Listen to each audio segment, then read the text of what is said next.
Hello everyone, I'm Todd Kenrick, and today we are talking about the art of Planescape, and we're going to get into the graphic design as well as the multiple different art pieces and a little bit on maps.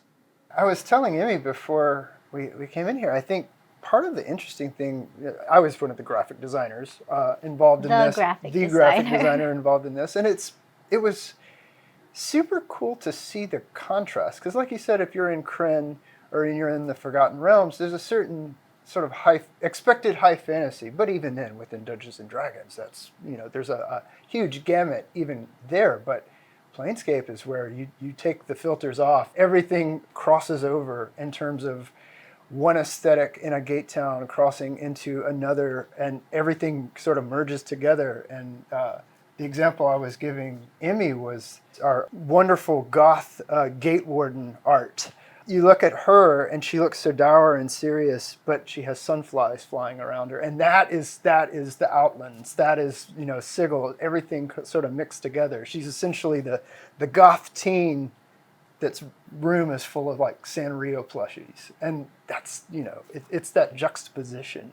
Graphic design wise, I wanted to pay a bit of like an homage to what was established in the 90s. Don Murin, who still works at Wizards of the Coast, that was an iconic set when it came out in the mid-90s and was very aesthetically different than everything else in the D&D world at the time. So the graphic design, you'll see elements that, like the 90s Planescape, sort of hearken and nod to the architecture of Sigil. There's lots of pointy bits. But the art in particular for the 5th edition Planescape is very prismatic, very kaleidoscopic in terms of color. So it's the color is layered into the pointy bits and the architectural elements that you find in Sigil.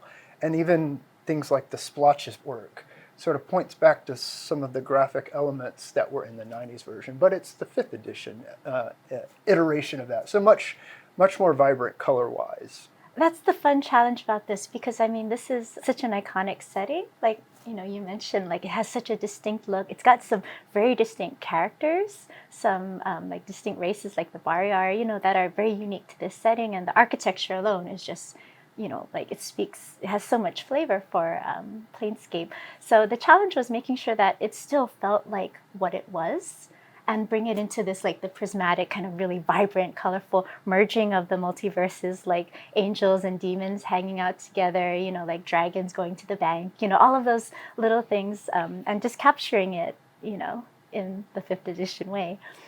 From the original Planescape setting, like, there was so much that exists there, and like so much lore, so much like flavor to kind of pull from and be inspired from. So it's like it's balancing being true to what was there before, because there's so many people who are passionate about it, right? Like Matt and I are fans of like games who have been around for just as long too, and we have favorite like releases, and like so we know how important it is for somebody to see this being brought back and be like, oh my gosh, I remember when my team, my adventuring party did this, X, Y, and Z. So we want to make sure that they can still have those feelings when they come back and visit or see it for the first time, and also be inspired for this incredible adventure that, that is included in this set. Like, it's really cool. It was hard to go through the book, review things, look over Matt's incredibly laid out designs and your pages, and not get too drawn into the pages, like the words there, because like it's so good. Like you would start to read the content and be like, no, I want to experience it, but I also can't stop reading because there's some really good stuff in there, and I think the art reflects it. What are some of your favorite monsters? There's 2 pieces of art that are probably the cutest thing I've seen in 5th edition, but there are 2 of the most horrific looking pieces of art. Intentionally so. The Dark Weavers that piece of art is nightmare-inducing. The redesign of it, you can look back, even the original one, it's kind of a wonky little creature with these sprawling legs, but even that's really creepy. But Izzy took it to another level, and then Dave Melvin did the final render for the book, and it looks so like moist and kind of dark, Yeah. and it's just fantastic. I think folks will be very pleased with the representation of the factions. We have 12 ascendant factions, but 3 minor factions. The 15 are there. Rules of 3 still in place. But the faction art is incredible. And the artists that worked even on the symbols, which the symbols were in place in the 90s version as well, second edition, but absolutely gorgeous modernization of those symbols. And yeah, the faction art is incredible. The standard covers, we've got The Lady of Pain, of course, by amazing Tyler Jacobson, which was, I actually didn't realize this until later, was all traditionally done, like hand painted, which is incredible. Yeah, Tyler's, this is unreal. Amazing. And then we've got The Turn of Fortune's Wheel by Magali Villeneuve. Hopefully I said that correctly. And then we've got the Mart's Planar Parade by Dimitri Bermak. And he captured a bunch of the wild creatures that you're going to see in there, which is great. And it's being, and Mort, the little floating skull, is being chased. Mort's amazing. So Chris Rallis did the Dungeon Master screen. And, you know, the way the artist can interpret an art order and a description to just be like, so it's this wild, crazy place. There's these creatures here and there, you know, feel free to kind of pull the ones that seem interesting. And, you know, there might be floating crystal cities in the sky, but, you know, like, make it work. And what they come up with is, it's such a treat. It's so vibrant. There's so many tiny little Easter eggs, too. Like, when artists interpret something and they add their own take on it, they add their own little, like, sparks of imagination, because that's what they do best. It's the most satisfying thing in the world. I'm like, I could never think of that. That's amazing. That's why we're so lucky to get to work with who we work with. Absolutely. And then we've got the alt covers. Tony Dieter-Lizzie, absolutely one of the most iconic, gets used a lot in describing things, but his artwork in Planescape will forever be enmeshed together. Like it defined the aesthetic for it.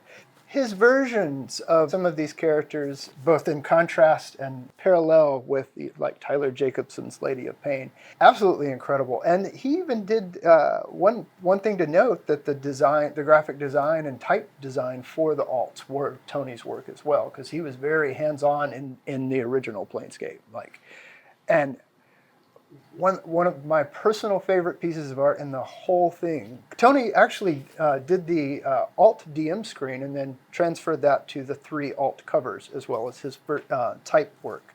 But the tiefling if you look close at her, she's super charming. She has this wonderful braid and a tattoo. But if you look at her legs, you'll see the old tieflings, the fawn. Yeah. And I love that. And you don't really see it on the Turn of Fortune's Wheel cover, but if you look at the DM screen, you'll see just enough of that. Oh, that's awesome. Yeah, tell me about the poster map. This is a huge deal. Yes. It's a huge deal. And Francesca also works traditionally, too. And it was incredible to see, like, she would send me pictures. Like, she's like, I'm working on, like, the DM screen. And it's like this long strip of paper across of her, must have been a dining room table or something, penciled every little detail. And it's like, once you see it, all the different neighborhoods, the different wards, like, it's incredible. It's amazing how she interpreted that and kind of brought it into this new edition. But yeah, I would have to say, normally it's creatures that are my favorite thing out of these books. But the other side, the Outlands poster map, I think would have to be my favorite piece because of the detail and all of the interesting little things that she brought into it. Absolutely. Francesca also worked on a product that I was on last year. She did the Dragonlance Shadow of the Dragon Queen, updated Kryn map.